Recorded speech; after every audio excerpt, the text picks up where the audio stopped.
Teachers Talk Radio. You can catch up with all our shows by visiting our YouTube channel or by listening back at ttradio.org.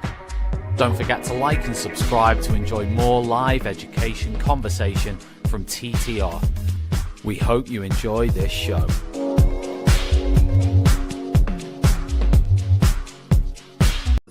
Outstanding and world-class vision and world-class this. I'm a real leadership geek, honestly. I've spent my whole career reading books and chatting to people. I just find the whole thing and the announcement, the way it's been announced, bizarre. If you could move away from a model where teachers are so intensely focused.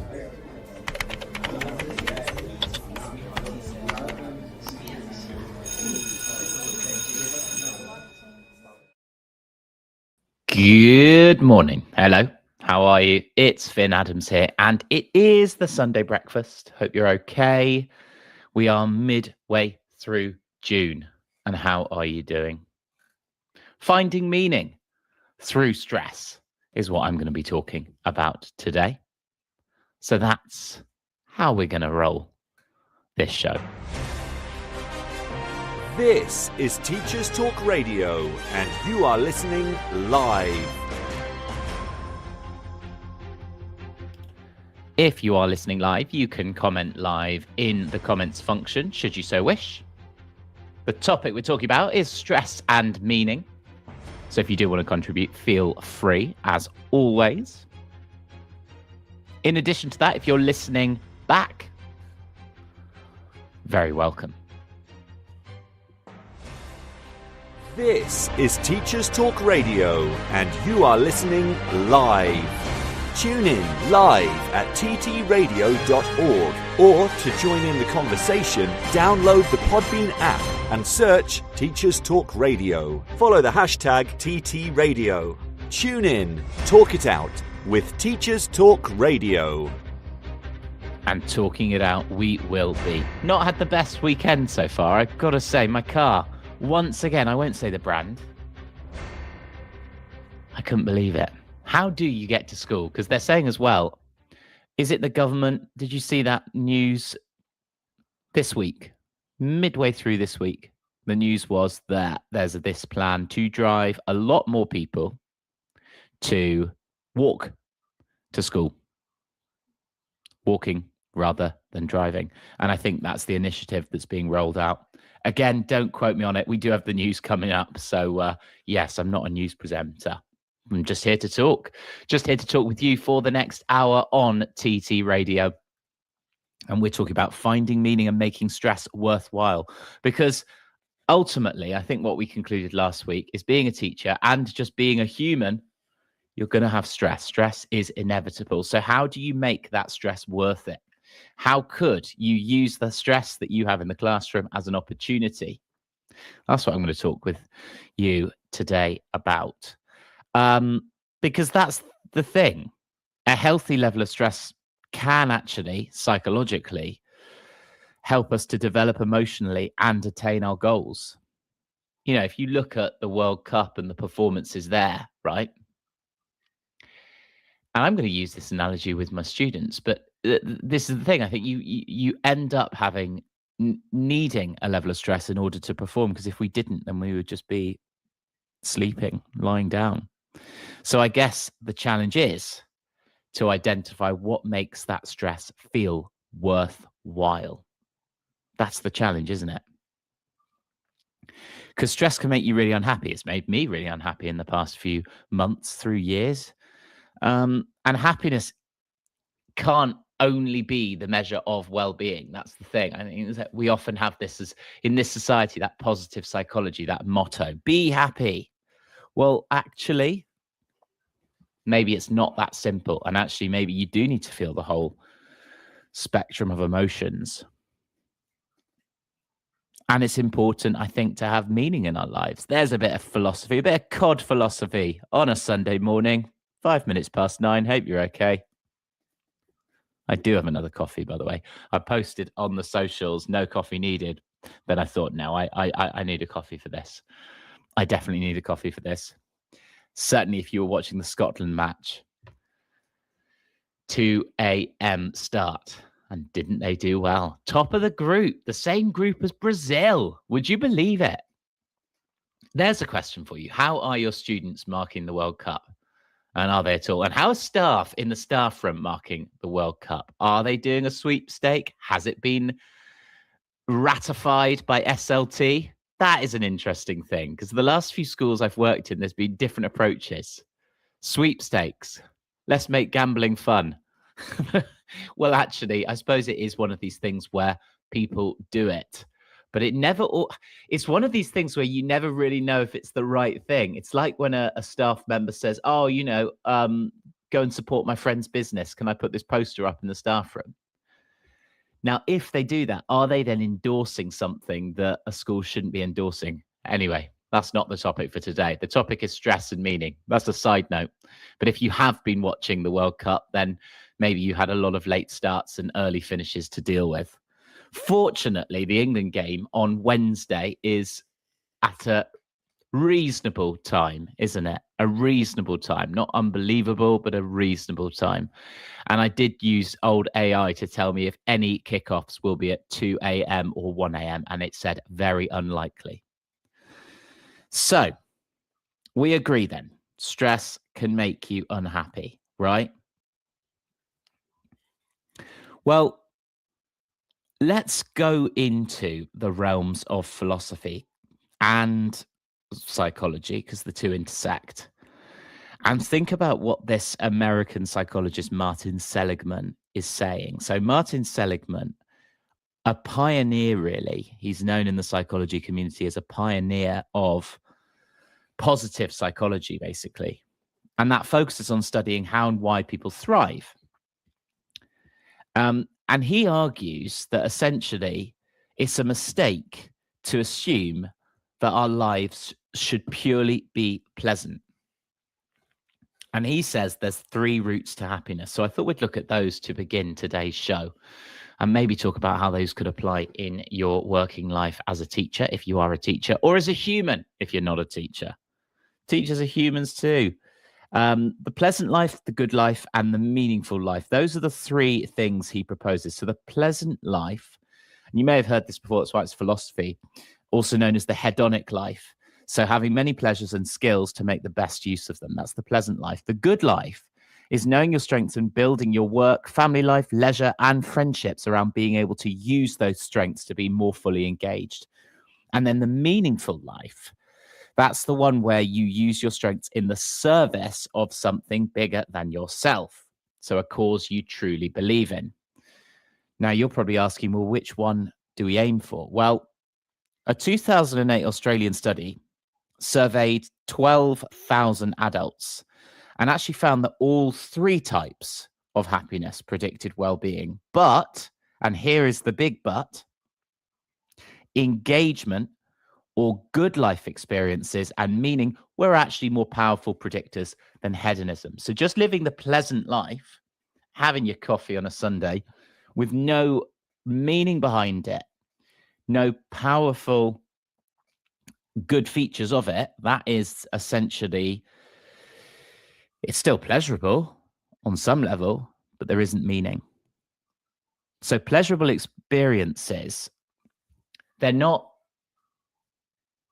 I want to use the word without sounding too pretentious, antithetical to well-being, but meaning is fundamental or more fundamental. That's the idea. That's the idea from this study. Now, I actually want to know what Seligman originally proposed, or maybe he just said these are the 3 routes, and then it's taken a lot more study. And 12,000 adults, that's a pretty large scale study. In psychology, we like it if they're in the thousands, because so many of the seminal studies are in the hundreds or less than that. So there it is, meaning and good. Use your strengths to the service of something bigger, and knowing what your strengths are and knowing where to build them.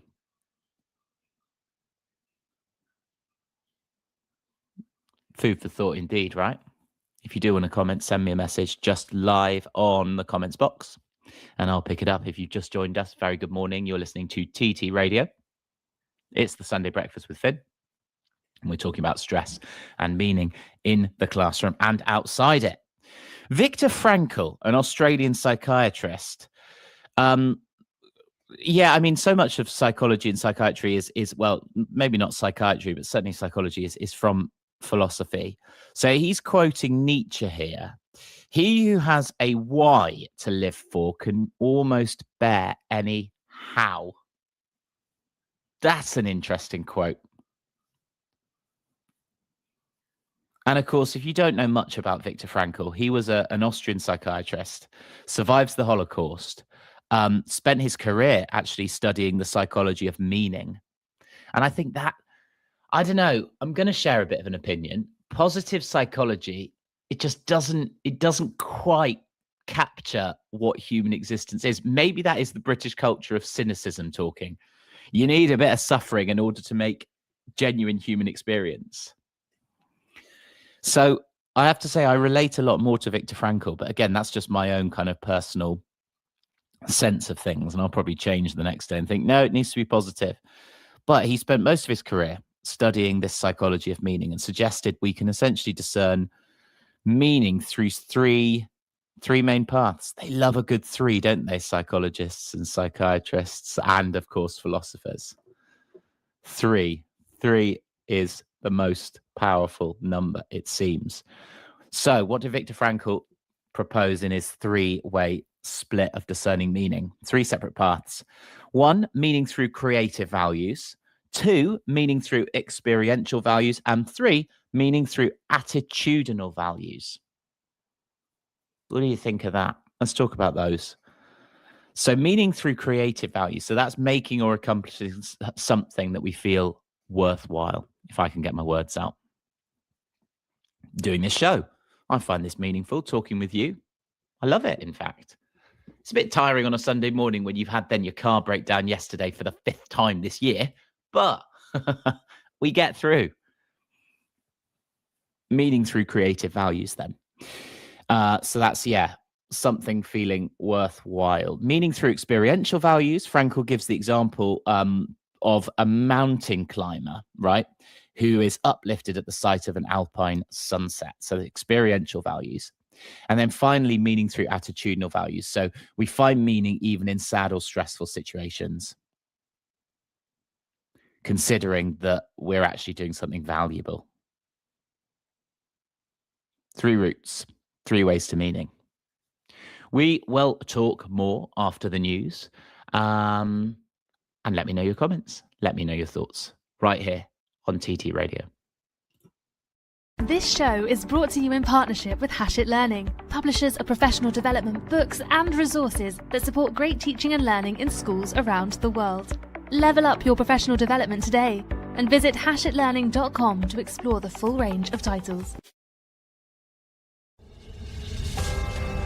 This is Teachers Talk Radio, and this is Teachers Talk Radio News. Schools Week say that almost one half of struggling academy trusts censured by ministers after registering losses of up to several £1 million have continued their financial slide. The investigation by Schools Week has found that reserves have dwindled and balances have slipped further into the red, with 3 having deficits of more than 1 million since they were issued with government notices to improve. The article goes on to say that school leaders have warned that more NTIs could be in the offing as funding for schools continues to be squeezed, alongside falling rolls for many. More details on Schools Week. The Financial Times says private schools in England lost 20,000 pupils in the first full year of VAT on fees. The article says the drop in numbers is faster than the falling rolls in the state sector, but that it is within government expectations. Ministers have dismissed claims that the tax policy was pricing parents out of their preferred schools, and said that VAT on fees was raising more than £1.5 billion a year that could be spent improving state schools. Since VAT on fees was introduced, there are 33,231 fewer private school pupils, a decline of 5.6%. More details and comment in the Financial Times. FE Week says hundreds of staff at Exam Board AQA will strike for 4 more days over an ongoing pay row. Around 400 members of Unison will strike again after AQA leaders refused to meet for talks to discuss an alleged 10% cut to staff pay over the last 5 years. Unison is calling for pay restoration, requiring a 7.3% rise. AQA, however, issued what it described as a generous offer of 5.2%. The dispute could result in delays to exam results, although AQA says the 2026 series will be delivered smoothly. Finally, the BBC covers news that 9 children were taken to hospital after eating seeds from trees at a primary school in the East Midlands. The group of Year 6 children had eaten the seeds from the tree inside the school grounds and were taken to hospital as a precaution. They were all discharged after several hours and returned to school later in the week. The trees are going to be removed and pupils were given an assembly on the importance of safe play and the dangers of eating seeds and berries from trees and shrubs. This has been Teachers Talk Radio News with Joe Fox.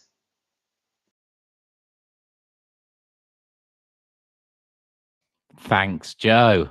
Wow, seeds from trees in a primary school. I remember actually back in my primary days, I ate some of those on the ground. They do grow in fields still. You still see them, although I've not seen them for a while.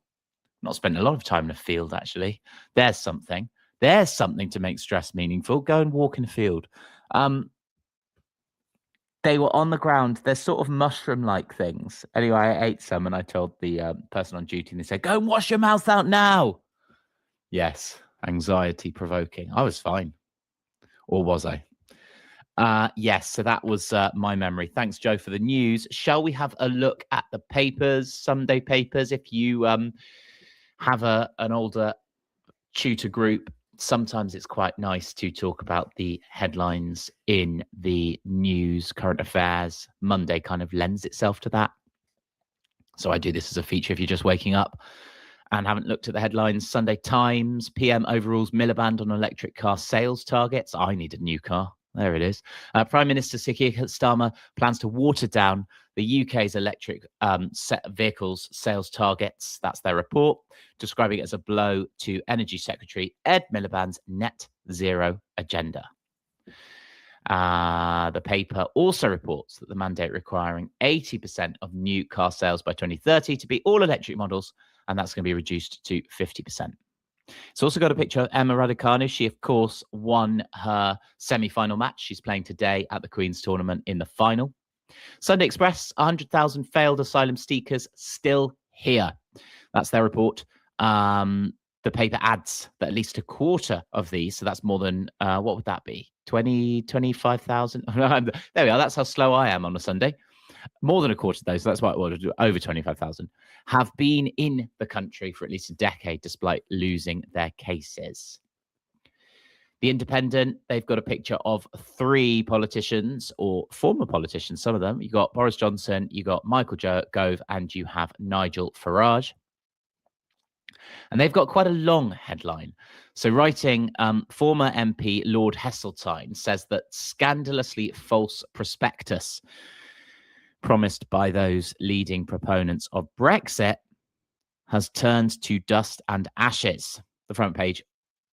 Yeah, it's got quite a long headline. Shall I just read it out? I'll read out some of it. Never have so few done so much damage to so many with so little ability to execute what they lied about. Their scandalously false prospectus has turned to dust and ashes. Naturally, they blame everyone but themselves. They are the guilty men and should hang their heads in shame. So that's Michael Heseltine writing in The Independent. The Observer. Wow, this is this is one you could display on the board. Our English Picasso. It's quite a visual thing that they've done. And essentially, it is partly a sad story because it is talking about someone's passing, but a celebration of life. And that is quite clear. I think they've done quite a clever job there because automatically it's appealing. And then you realize that it's almost a eulogy. So David Hockney, our English Picasso mourned on the front page of The Observer. Lauded British artist died on Thursday, aged 88. Daily Star. England squad have boots and training gear nicked in huge heist. And their headline is, "We was robbed." Yeah, so this is thieves striking the boot of an England. Was it a? I don't want a false report. Was it a bus? Was it a bus? I can't. I can't find out for you right now. But I suppose you didn't turn to this radio station for the Sunday headlines. Yeah, maybe find out that before you present it in the classroom is an idea. Sunday people, he was robbed. Here we are. 3 lines kit nicked from a van. There it is, a van. Thanks, Sunday people. There it is.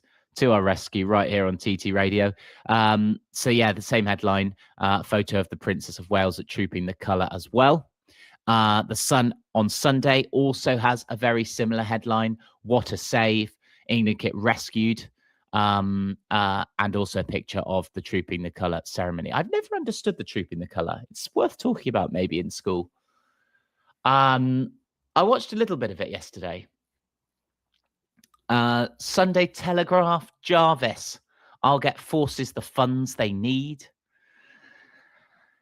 And also a picture of Emma Raducanu. You've also got Burnham failed to hold police who raped me to account, says woman. And also on the same front page, bran flakes classed as junk food under Labour health plan. Now that is interesting because you would always think, well, this is the thing, bran flakes I associate with the pinnacle of health. So that is surely worthy of discussion in the classroom. Do students even eat bran flakes? I used to eat them. And I've really got into my porridge these days and my coffee, of course. So yeah, this is, of course, the new Defence Secretary, Dan Jarvis, telling the Sunday Telegraph that the government must meet the moment on defence spending. Jarvis said he was determined to get the military precisely what they need after his predecessor, John Healey, resigned following a spending row. Sunday Mirror, Burnham, I'll make us heard. That's, of course, the by-election happening this week on Thursday. So Greater Manchester Mayor Andy Burnham, a Labour leadership hopeful for that by-election, writes that successive governments have turned a deaf ear to the things that matter most to us. So speaking about his effort to return to Westminster in the forthcoming Macclesfield by-election, he says, "If I'm given the opportunity, I'll make sure they hear us loud and clear." You can, of course, find a full list of the parties who've put forward candidates for the Macclesfield by-election. You can do that by just going onto your search bar and typing in Macclesfield by-election. The Mail, restore activists at White Supremacy Summit. So this is activists campaigning for Rupert Lowe's Restore Britain party, campaigning at a summit of white supremacists. A Restore Britain spokesperson described the revelations as totally irrelevant and a hit piece. Those are your papers on a Sunday morning. Shall we take a look at the weather? Considering actually cycling to school this week, mainly because my car's broken. So I'm thinking about cycling. But it's an hour one way, so it's almost too long. It's just a bit. If it was 45 minutes, I could do it, but an hour, a bit too far. Today we're seeing sunshine. However, in the afternoon, thick cloud is going to build from the west. That's going to turn skies overcast for the afternoon. It may well remain dry. Tonight we'll see light right up until sort of 9:30ish, late sunshine developing. It's going to remain dry and largely clear with just the odd patch of cloud. On Monday, sunny spells, patchy cloud with just the outside chance of a shower, and later on turning dry and sunny for all and a much warmer day. The outlook for Tuesday to Thursday, it's going to be warmer on Tuesday with sunny spells and areas of variable cloud through the day, and it should remain dry. Areas of cloud will start on Wednesday, bringing a small chance of a shower. However, it should turn increasingly dry and sunny later on. Potentially very warm for some on Thursday with areas of cloud to start. Of course, if you're expecting sports day, it's better to have a bit of cloud, isn't it? I know from previous experience, I burn very quickly, faster than... I was going to make a joke about an egg on a frying pan, but that doesn't... because eggs don't... No, that's not going to work. There we are. The jokes it's not quite clicking today on Sunday's show, is it? It's not quite clicking, but I do hope you're well. I do hope you're okay. Let's hear from our sponsors, and we're going to talk more about the meaning behind stress when we come back. This show is brought to you in partnership with Hachette Learning, publishers of professional development books and resources that support great teaching and learning in schools around the world. Level up your professional development today and visit hachetlearning.com to explore the full range of titles.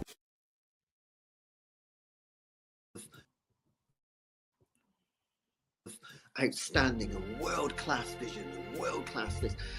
I'm a real leadership geek, honestly. I've spent my whole career reading books and chatting to people. I just find the whole thing and the announcement, the way it's been announced, bizarre. If you could move away from a model where teachers are so intensely focused.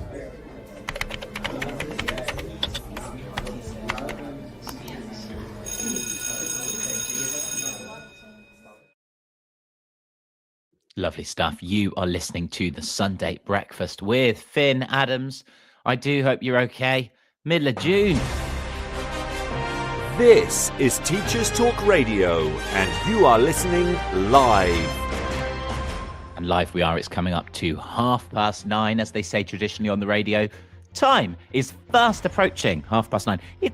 Time doesn't speed up or slow down unless you're in space, encircling space, right? And then it's only a fraction of a millisecond.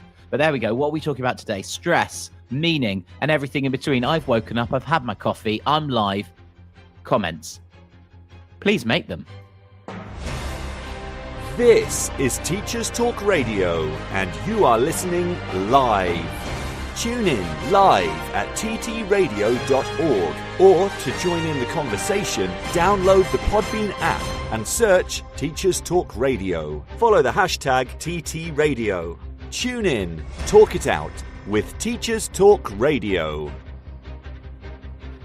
And talking it out, we were doing, we will be doing, we have been doing, we had been doing, and we are doing.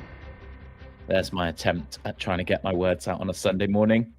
I hope you're okay. If you've just woken up, you are listening to the Sunday Breakfast, and we're talking about stress and making it worthwhile. We've looked at Viktor Frankl. No pretensions around that. We've looked at Martin Seligman. No pretensions around that. Some other practical suggestions that I found just while we were hearing from the news. American psychologist Robert Diener suggests just writing exercises in which you describe the best possible self you aspire to be, morally as well as in terms of achievements, and consider some strategies for working towards your goals. Do you do a vision board? I used to. No, I do still, but it's less important for me. I'm going to start that today, actually. Have you ever done it with your students? I've actually tried it out. So I teach psychology A level, and I get them. I show them just an image of a human, and I say, I want you to visualize your best self, the grade you want to get, how you're going to get there, all these things. And it is an interesting exercise. It always comes out with some students just sort of look at you as if you're strange. I get that look most of the time, but it does sometimes work, I think. It's hard though, because there's so many variables, isn't there, in the classroom? And yes, we are accountable as teachers for our results, and we can't avoid that in this culture. But actually, there are many variables that come up with it. So anyway, that's one suggestion. 2013 American study found that people actually pursuing happy lives tended to be takers, while people with meaningful lives tended to be givers. So are you a giver or a taker? I should have put that as the title of today's show. I think I'd want to be much more of a giver, because actually when I take, it isn't, there's something in that, I think.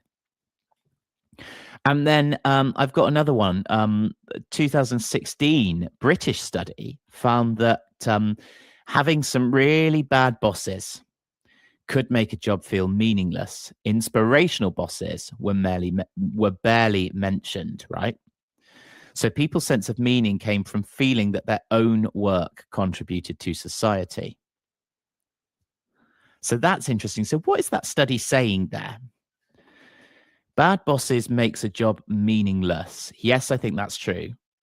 But inspirational bosses barely mentioned. So do you lead yourself? Is that the idea? You're only really responsible for your own. It doesn't matter what the other is doing. I don't know what that study's saying. I sort of scribbled it down. I'm going to look more into that. What do you think of that study? It's a bit confusing. I suppose what we can conclude from this bit of the show is living with a certain amount of stress is actually desirable, provided, and here is the big qualifier, provided it has meaning. So a certain amount of stress is desirable, but it's got to have meaning. Or maybe you make the meaning as well. Like with my car, really stressful, but I'm going to use it as an exercise of repairing it and probably selling it. In fact, that is probably what I'm going to do. Yeah, I think I'm probably going to do that. This show's just become me thinking about selling my car. We're not talking anything relevant to teachers now. We're just saying, how is this person going to sell a car? But it is relevant because actually you realize how much you rely on your car to get to school. But I think I'm going to sell it. I've had enough. I've had it with the car. The number of breakdowns I have had this year, I just don't want any more. I'm done with it. So I think that's what I'm going to do. I say that now, I might completely change and I might think, well, no, I'm going to keep the car. But no, I think I'm going to sell it. Should I do a whole 20 minutes on just thinking of selling my car? No, let's get to something useful because I know people do listen. I know teachers listen. I know people in the school that I work in listen. So if you are listening, you're very welcome. Hope you're okay. Let me know what you've got on your sweepstake. I didn't enter this year. Where was I? Yeah, last little bit to talk about on this. And then why don't we move topics? Living the full life. So stress, I think we can also acknowledge, undermines positive emotions, right? So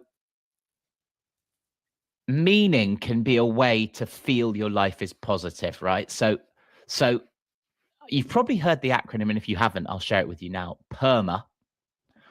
It's an acronym from positive psychology, and it essentially identifies 5 elements to a really well-rounded existence. So this isn't just saying everything's perfect, everything is awesome, like that song from the Lego movie. This is saying PERMA, positive emotions, is the P. Happiness, what does PERMA actually, I mean, obviously it's an acronym, but I feel like it is also a word. What is PERMA? What is actually PERMA? I've just looked it up now. A common colloquial shortening of several distinct concepts. But does it have, what I want to know is, does it actually have a separate meaning? Maybe it doesn't. Maybe it's just visual. So PERMA, positive emotions, happiness, pleasure, delight. Engagement, that's the E of PERMA. So that's interest and flow. Interest and flow. R, relationships. M is meaning. And A is accomplishments. So P, positive emotions, happiness, pleasure, delight. But as we talked about this half hour, you don't just have positive emotions in life. You certainly don't just have positive emotions as a teacher. You go on a whole roller coaster. So then other things come into it. Engagement, so the interest. Relationships, loving connections with people. Meaning, feeling part of something worthwhile. And A, accomplishments, meeting challenges and taking pride in yourself. I think I've got some of P, some of E, some of R, some of M, very little A. That external validation I do often strive for, and I'm still learning to have my own internal sense of a mattering. But that's the PERMA acronym.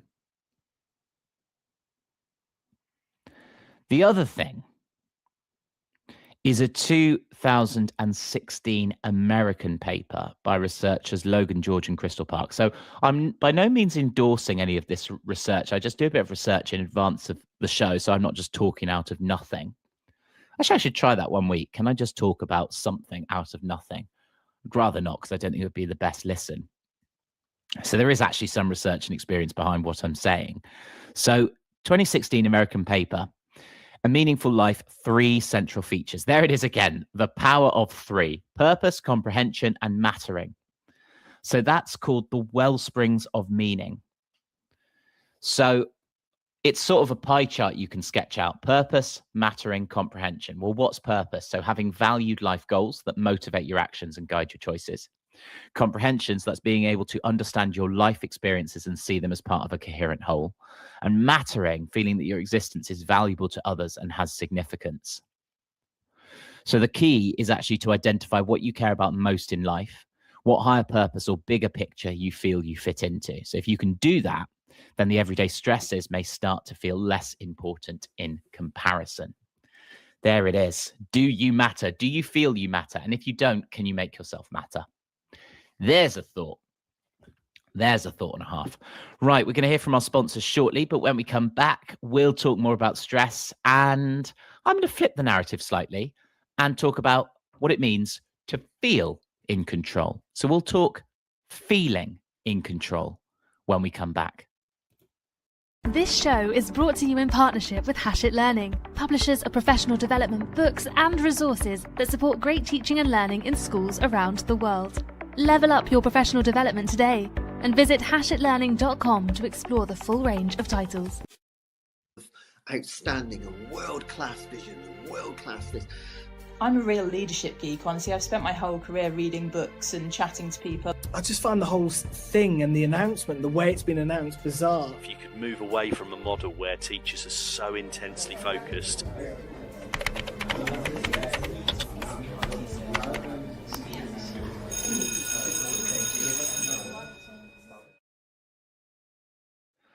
So, you're listening to TT Radio. I'm Phin Adams. It's the Sunday breakfast. And I'm going to flip the narrative slightly in the latter part of this show. It's just gone 9:37, by the way, if you've just woken up. Hope you're okay. And let's talk about taking back control. This is Teachers Talk Radio, and you are listening live. I should say, taking back control, not of our borders, although we have talked about Brexit in the papers. I'm talking taking back control by understanding our limits in the classroom and outside of it. Maybe that is the route to finding meaning through stress. Maybe. This is Teachers Talk Radio, and you are listening live. Tune in live at ttradio.org, or to join in the conversation, download the Podbean app and search Teachers Talk Radio. Follow the hashtag TTRadio. Tune in, talk it out with Teachers Talk Radio. Because this is the thing, isn't it? We can only really control ourselves. It's a misconception. Well, I think there's some level that you can behavior manage your classroom. Of course you can. Of course, something that you can do can change how your pupils respond to you. But if you really simplify it and keep it at its pure sense of human existence, we can only really control our own actions. So actually appreciating that has got to make stress easier to deal with, hasn't it? And it dawned on me as I was talking and reading these studies about making meaning from stress. We have to do quite a lot of the internal and the external work on ourselves in order to be successful. Again, I don't think this is new, and this is certainly not a lesson, but I get really frustrated when I'm trying to control a class or kind of trying to control external variables and they just won't shift. But by believing we've got control over our own actions, and I'm talking actions, thoughts, some level feelings, but I think feelings, it's harder. You can't really control a feeling, can you? You feel a feeling. You notice that feeling. Maybe you contain that feeling on some level. So you do cognitive strategies to, I think it's more complex than that, than just being able to, but you can definitely control an action. And controlling a thought, well, you can challenge a thought, can't you? And you can redirect your attention through mindfulness. Another thing, we used to do that feature, actually. I used to do the Sunday sound bath, and then I listened back and I thought, this is a bit naff. Let's put that feature in the bin and just talk. It is, after all, called TT Radio. It's Teachers Talk Radio, not listen to some bells. So I binned that feature. I controlled that. And yeah, it's a slightly different show that you're listening to now. But I think if we focus on controlling what we can do, we can then potentially empower ourselves to feel calmer and more confident, right? Because self-control is the most powerful thing we have. And that boils back to basic philosophy. Didn't Mandela say that as well, that the freedom is the ability of one's own self, or something? I don't want to misquote someone who has long since passed away and was a visionary. Next I'll be misquoting Martin Luther King. Instead of "I had a dream," I'll say "I had a nightmare," or something like that. There it is. There's the wit on a Sunday. Let's get a real quote, though. Wilhelm Hoffman, American psychologist, this one. Self-control is among humankind's most valuable assets. So taking back control, our feelings are going to be shaped by our own thoughts. So if we can challenge our thoughts, then maybe it can have some impact on a feeling, although you can't actually control a feeling, I don't think. Trying to change someone is more likely to lead to frustration, isn't it? So instead, reframe how you think about them in order to relocate the emotional control where it belongs, which is you. So instead of "she makes me feel bad about myself," you say, "I've been letting them get to me." Or rather than saying "she's stressing me out with all her complaints," you say, "I get stressed if I don't set limits on how much I have to listen to her." Or "they're making me doubt myself."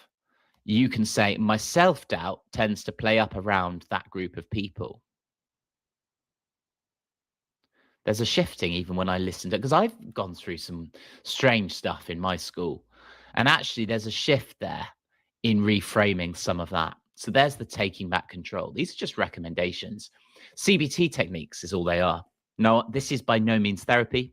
I've been teaching psychology for a decade. I'm trained to teach mindfulness. So I know a thing or two about mental health, but I am by no means a therapist able to give that therapy. It's just a simple CBT technique that can, in a sense, improve your sense of self-control in the classroom and outside of it. Mindfulness as well, that can be helpful, because there is a limit to what we can control. But it's helpful to remind ourselves, I guess, that we actually do hold more power than we might expect when it comes to our own thoughts and actions. Are you bored? Is self-control boring? Because that's the other side to it. It's often associated with sometimes denying ourselves fun and pleasure. It's like, I'm in control. I'm not going to have that third cake of the day at break time. That's the other thing as well. The cakes in the staff room this time of year. Because that's the thing, we are in, as teachers, quite a high-end stressful job. It's a full body experience. And do you not find that you then end up with cravings that are 10 times louder? And so when there's a bit of cake in the staff room, you have a bit of cake, and then you go back at the next break and you have a bit more. I've done that. I've been known to do that. So it is often associated with boredom, self-control, but actually the research seems to suggest it can make our lives happier. Because here's the other thing. That American psychologist, Wilhelm Hoffman, 2013 did a study defining self-control as the ability to override or change our own inner responses. And he actually found that people with more self-control tended to have fewer conflicts, a better mood, more life satisfaction, and lower stress. So knowing what we want out of life and moving towards it is going to lead to a much happier state of mind. We might even feel better if we don't let momentary stress or temptation distract us. I think what this touches on, and I actually teach this in the specification for A-level psychology teaching, about locus of control. And it does touch a little bit on that. Now, locus of control is this idea that we have an internal compass and we might be slanted towards an internal or an external locus of control. So if you're an internal, if you're a high internal, what that's saying is you're you are, yeah, high internal locus of control is essentially saying that you are within your own self. How to describe it? You can direct your own thinking. You can direct your life. That's an internal locus of control. External locus of control is this idea that you have things determined for you. Things are determined by fate. So high internal locus of control would say something like along the lines of, it's better to actually use an example. I've got the power to change my own destiny. That's high internal locus of control. I've got the power to change my own destiny. Then a low internal locus of control is my life is shaped by chance. Others hold power over me. Oh, scary, isn't it? But that is where a lot of us sit. And to some level, I also sit there, I think. And I think taking back control is probably key to managing stress. Do you not think? Maybe. Comments in the box, if you so wish.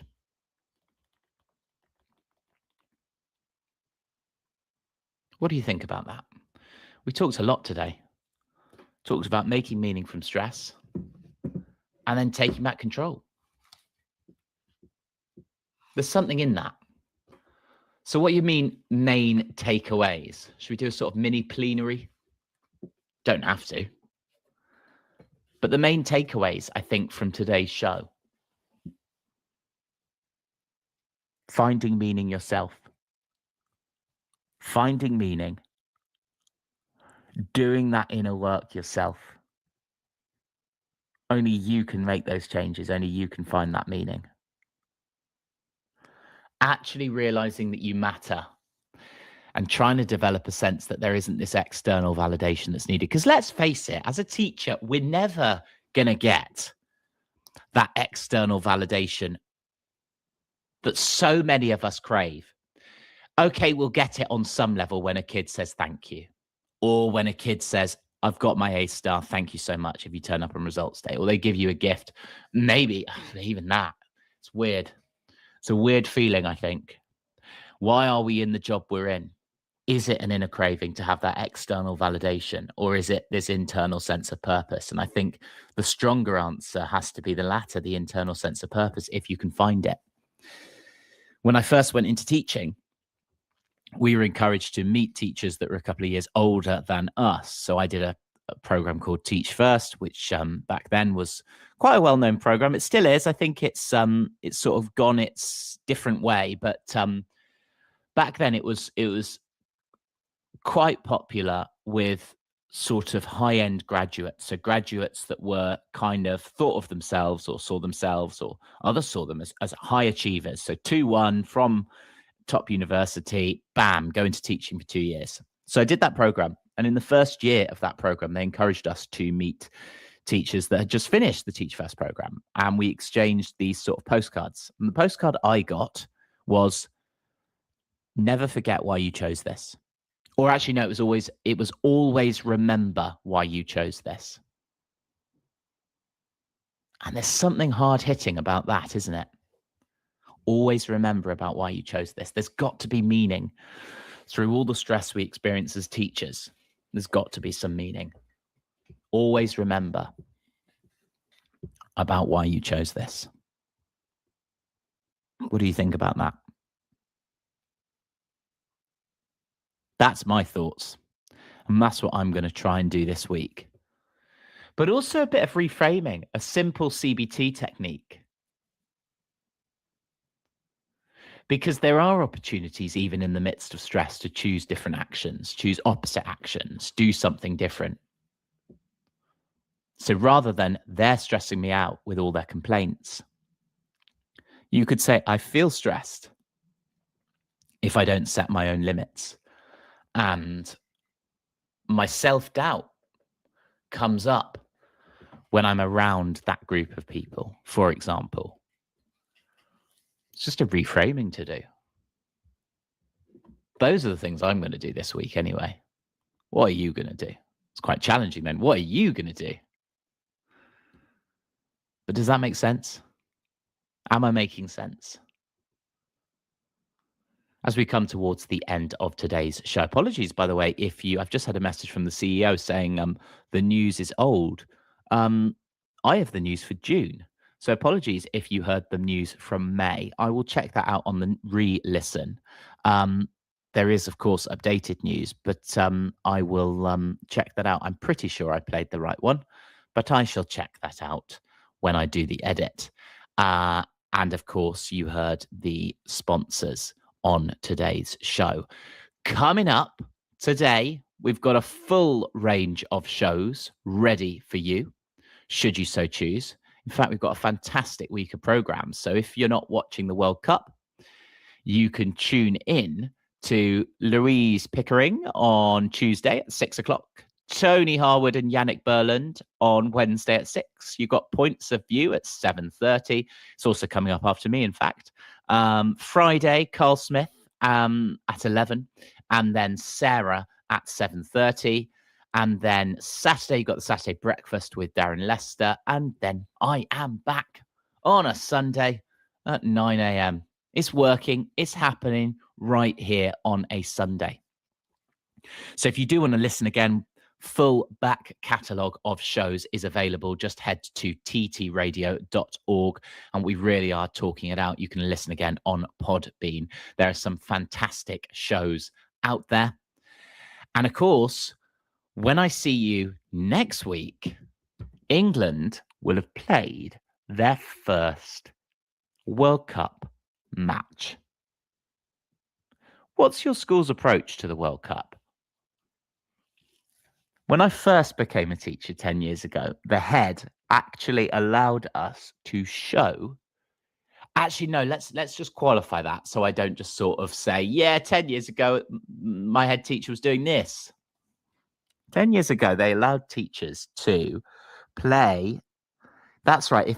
I think England got to, or maybe I'm misremembering. I think if it gets to a very late game in terms of the later stages of the tournament, schools sometimes relax some of the rules, and we were able, I have a distant memory, or maybe it's a bit hazy, and maybe I imagined it, of being able to show to students some of the England match. I certainly remember about watching the England match when I was in primary school. I remember 2002 World Cup, England versus Brazil, and Michael Owen scoring that wonderful goal that took them ahead. But then, of course, Ronaldinho equalising, and then there was another Brazilian player who then scored the winner, and it was a miserable day. It was a depressing day. Was that 2002? Yeah, it was 2002 World Cup. Just look it up now. What's your school's approach to the World Cup? Because I talked at the start of the show that some schools, of course, do sweepstakes in the staff room. I don't really get involved in that, but some schools do it. What do your school do? Or do they not reference it at all? I've seen lots of sticker books being traded and things. Do they allow those? Because, of course, I was working in a school where Pokemon cards were banned. Have they been banned in your school? There's a topic. Do we allow trade? Because that's the thing. It's one of these things where it sort of sits just in a bit of a grey area in schools. Do we encourage it? Do we not encourage it? I suppose we encourage a healthy competition, and perhaps we should encourage a healthy competition as teachers.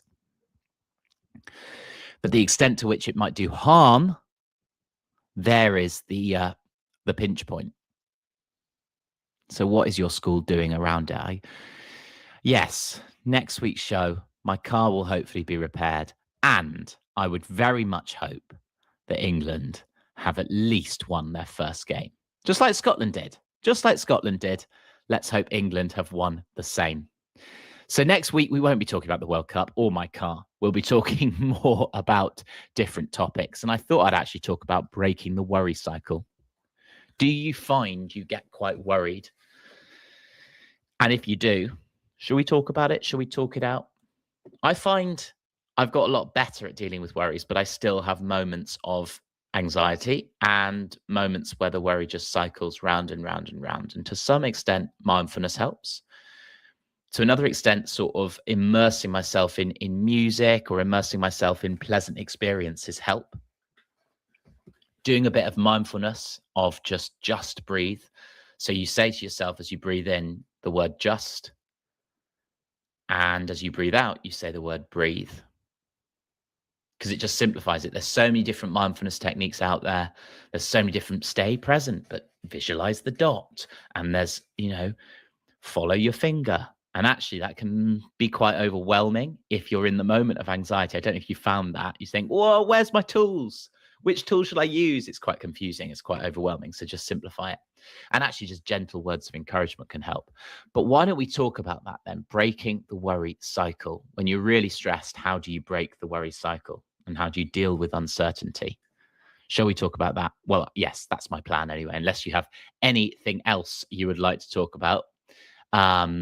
Do feel free to let me know. This will be available on Podbean very shortly. So if you're listening again, you're very welcome. You can listen back to a full back catalogue of all the shows. And next week, I'll be live again at 9. Coming up, as I say, it's Points of View. And then keep us on in the background where you watch, or go about your Sunday, I guess. And I shall see you next week at exactly the same time. A real pleasure keeping you company. Maybe focus on the one thing that you're going to make meaning out of stress from. Simple as that. See you soon. Have a good week. Enjoy the sun and enjoy whatever it is you're up to this Sunday afternoon. Have a lovely day. You've been listening to Teachers Talk Radio. Tune in live and listen back at ttradio.org.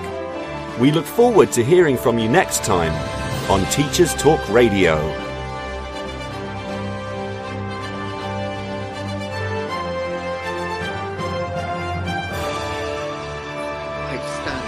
World-class vision, world-class this. I'm a real leadership geek, honestly. I've spent my whole career reading books and chatting to people. I just find the whole thing and the announcement, the way it's been announced, bizarre. If you could move away from a model where teachers are so intensely focused.